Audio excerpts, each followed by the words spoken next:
Welcome back to my channel. আমি প্রতিমা আরেকটি নতুন ব্লগ নিয়ে আপনাদের কাছে হাজির হয়েছি। সুপ্রভাত বন্ধুরা, কেমন আছেন? নিশ্চয়ই ভালো আছেন। আমিও মোটামুটি ভালো আছি। সবাই ভালো থাকুন, সুস্থ থাকুন, হাসতে থাকুন। তো আজকে আমি সকাল থেকে অনেকটা টাইম গড়িয়ে গেছে। আমি মানে সকালে টিফিন খাওয়া, আজকে টিফিন খেয়েছি খুব হালকা, মানে হালকা বলতে দই মুড়ি খেয়েছি, সেই দিকটা সময় বাঁচানোর জন্য, কারণ একটু অন্য কাজ করব, অন্য কাজ দেখাবো। আর রান্না আমার হয়ে গেছে। আমি এখন যেটা করব সেটা আপনাদের এটাই বোঝাতে চাইছি যে আমাদের মতো নিম্ন মধ্যবিত্ত বা মধ্যবিত্ত যাই বলেন না কেন, আমাদের মতন লোকেরা কিভাবে আমরা জিনিস মানে অপচয় না করে সেই একই জিনিসের মাধ্যমে কতগুলো কাজ করতে পারি, বা কীভাবে সুন্দরভাবে সেই কাজটাকে সংগঠন করি। তো চলুন আমি আজকে কি রান্না করেছি আগে সেটা দেখিয়ে নিই, তারপরে আমার কাজটা দেখুন। আসুন। আমি রান্না করেছি এই যে পটল ভাজা, তারপরে করেছি টক ডাল। টক ডালটা আজকে আম দিয়ে, কাঁচা আম দিয়ে করেছি। এখন এই আম্রপালি আম পাওয়া যায় কাঁচা, খুব টক বাবা। আর করেছি রুই মাছের ঝোল, আর ওই যে পটল ভাজা করেছিলাম। পটলটা একদমই সব করে ফেলতে হয় পটলের তরকারি, তার কারণ পটল বেশি দিন রাখা যায় না। আমার তো বন্ধুরা, আমার তো জানো যে আমার কুচিনা নেই, যার জন্য আমার খুবই মানে একটু তেল তেল ভাবটা বেশি হয়, স্বাভাবিক এটা। আর তো এই যে আমার যে ন্যাপকিনগুলো থাকে, যেগুলো আমি ব্যবহার করি গ্যাস মুছতে কিংবা কড়াই মুছতে কিংবা পুরো আমার কাউন্টারটা খুব বড়, দেওয়ালটা মুছতে, তো সেইগুলো মাঝে মধ্যেই আমি এমনি সাবান দিয়েও কেচে দিই। আবার অনেক সময় কী করি, এই গরম জলে এরকম ফুটিয়ে কাচি। তো গরম জলে ফুটিয়ে কাচলে আমাদের নিত্য প্রয়োজনীয় ঘরে দেখবেন কিছু কিছু জিনিস আপনাদের হয়তো খারাপ লাগতে পারে যে আমি একটা প্লাস্টিকের ছাঁকনি ব্যবহার করি, কিন্তু আমি জানি না, আমার এটা ম্যানিয়াও হতে পারে। আমি খুব বেশি দিন ব্যবহার করি না। এটা চায়ের দাগ তো খুব দাগ হয়ে যায়, এবং সেই ইয়েটা মাঝে মধ্যে একদম একটু কালো হওয়ার হয় দেখুন।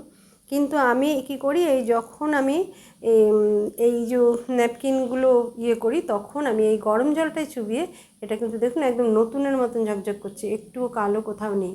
হ্যাঁ, ছাঁকনির যে দাগটা সেটা তো চায়ের দাগ, চায়ের দাগ তো অত সহজে পুরোটা ওঠে না, সেটা আলাদা। তারপরে দেখুন আমি একটা ছোট্ট বাটি ব্যবহার করি, যেটা সবসময় চায়ের পাতাগুলো তো সবসময় বাইরে গিয়ে ফেলা যায় না বা কিছু, এক জায়গায় ফেলে সেটাকে তারপরে করি। তো ইউজ অ্যান্ড থ্রো বাটিগুলো, যেগুলো আমরা অর্ডার খাবার আসে বা কিছু, সেই বাটিগুলো আমরা কি করি, না ফেলে এইসব কাজে ব্যবহার করি। তো বাটিটা দেখুন চা রাখতে রাখতে চায়ের একটা স্পট দাগ, এবং দুদিনেই একটা জলের, যেহেতু সমস্ত রকম বাজে জিনিস ফেলি, একটা দাগ পড়ে যায়। সেই দাগটা এই গরম জলে বাটিটা বেশ কিছুক্ষণ চুবিয়ে রেখে করে আমি ব্রাশ দিয়ে ঘষা দেওয়ার সঙ্গে সঙ্গে দেখুন একদম সম্পূর্ণ সাদা হয়ে গেছে, একদম নতুনের মতন লাগছে না? তবে হ্যাঁ, ভিতরে একটা স্পট তো আছে, সেটা তো চায়ের স্পট। আর কাউন্টারে জানেন অনেক জিনিস থাকে, তাও আমি আমার সমস্ত কাউন্টার ফাঁকা রাখার চেষ্টা করি সবসময়, জিনিস ভিতরে নিয়ে যাই, ভিতরে তাকে রাখি। তো দেখুন এই যে গরম জলটা দিয়ে, আর যেহেতু কুচিনা নেই সেহেতু এই তাকগুলো আমার দুদিন পর পরই একটু তেল কাজটা হয়, কিন্তু সেটা আমি রোজের ফ্রন্টটা কিংবা গ্যাসের পিছনে জায়গাটা, সেটা আমি ঠান্ডা জল দিয়ে, মানে সাবান দিয়ে একটু স্কচব্রাইট দিয়েই করে ফেলি। কিন্তু এই যে মানে আমার পুরো যে সাদা দেওয়ালটা দেখুন, এই আর গ্যাসের পিছনটা তো আমরা রেগুলারই নিই, কিন্তু এই যে একটা তেল কাজটা ভাব থাকেই, পুরোটা তো নিই না, কারণ আমার কাউন্টার অনেকটা বড়, রোজ দিন পুরো কাউন্টার পরিষ্কার করা আমার পক্ষে সম্ভব না। সেই জন্য দেখুন আমি কি করছি, ওই একই জল, সেটার মধ্যে দেখুন এই যে যখন গরম জলটা একটু ঠান্ডা হয়ে যাচ্ছে, আমি আবার গরম করে নিচ্ছি। কেননা দেখুন এই যে আমি শুধু সাবান জলটা দিয়ে ডলা দিচ্ছি, তাতেই দেখুন যে একবার মানে ঘষা দেওয়ার সঙ্গে সঙ্গে দেখুন মনে হচ্ছে পুরো সাদা হয়ে গেছে। আর করতেও অনেকটা সহজ হয়, যদিও এখন বর্ষা এসে গেলেও না প্রচুর গরম। আর রান্নাঘর বড় করতে বা বাথরুম বড় করতে সবার ভালো লাগে, কিন্তু যখন পরিষ্কার করা হয় না সত্যি, তখন খুব মানে টাইম লাগে, অসুবিধা হয়। আমি এক এক সময় কী করি, এক এক দিন এক একটা সাইড করে করি, কিন্তু যেদিন আমি এই গরম জলটা করি বন্ধুরা, সেদিন আমি সম্পূর্ণ তাক বা সম্পূর্ণ রান্নাঘরের পুরো এরিয়াটাই আমি পরিষ্কার করার চেষ্টা করি। এই কোণা বা তারপরে সেই গরম জলটা দিয়ে গ্যাস, আপনি যতই গ্যাস এমনি স্কচব্রাইট দিয়ে সাবান দিয়ে মেজে দিন, দেখুন এখনও কিন্তু আমি ধুইনি, কিন্তু একটা দলা দেওয়ার সঙ্গে সঙ্গে একদম নতুনের মতন চকচক করে। তো কোথাও আর বাকি রাখছি না গ্যাসের নিচ বা এমনকি এই দিকটা আমি করে নিচ্ছি। দেখুন আমি কিভাবে করছি, ঘেমেও গেছি না, প্রচণ্ড গরম, বৃষ্টি হচ্ছে, মাঝে মধ্যেই বৃষ্টি হচ্ছে, কিন্তু গরমটা কিন্তু কমছে না। এবার আমি একটা ন্যাপকিন ব্রাশ করে দেখুন আমি কেচে নিচ্ছি, তার কারণ এখন এই জায়গাটা আমি জল দিয়ে মুছবো। এই দেখুন কত সুন্দর পরিষ্কার হয়ে গেছে। আর এই ন্যাপকিনগুলো না আমি, আপনারা সবাই জানেন এটা মল থেকে কেনা, এই ন্যাপকিনগুলো এত ভালো, এত তেলকাজটা হওয়ার পরেও না একটু গরম জল দিয়ে করে যেই ব্রাশ করা হয়, বেশি কিন্তু মানে কাচতেও হয় না, ব্রাশ করে একটুখানি ডলে দেখুন আমি একটুখানি করেছি, তার মধ্যে কত পরিষ্কার হয়ে গেছে। এইবার সম্পূর্ণ জায়গাটা পরিষ্কার করে নিচ্ছি।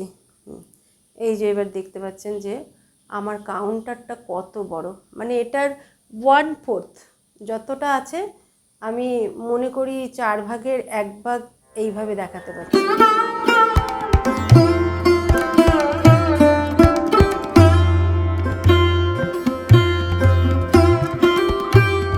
পুরো জায়গাটা আসলে কভার করতে পারছি না, যেহেতু স্ট্যান্ড দিয়ে করা, তো ওই দিকটা আমার হয়ে গেল বন্ধুরা। ওই জন্য এই দিকে আমার মাইক্রো ওভেন, তারপরে ইন্ডাকশান এগুলো ছিল বলে সে ওই দিকটা, আবার এই জিনিসগুলো ওই দিকটায় নিয়ে যাচ্ছি, নিয়ে গিয়ে এমনকি আমার সুইচ বোর্ডগুলো খুব সাবধানেই অবশ্য করতে হবে, অবশ্যই দেখতে হবে যে জলটা যেন বোর্ডের ভিতরে না যায়।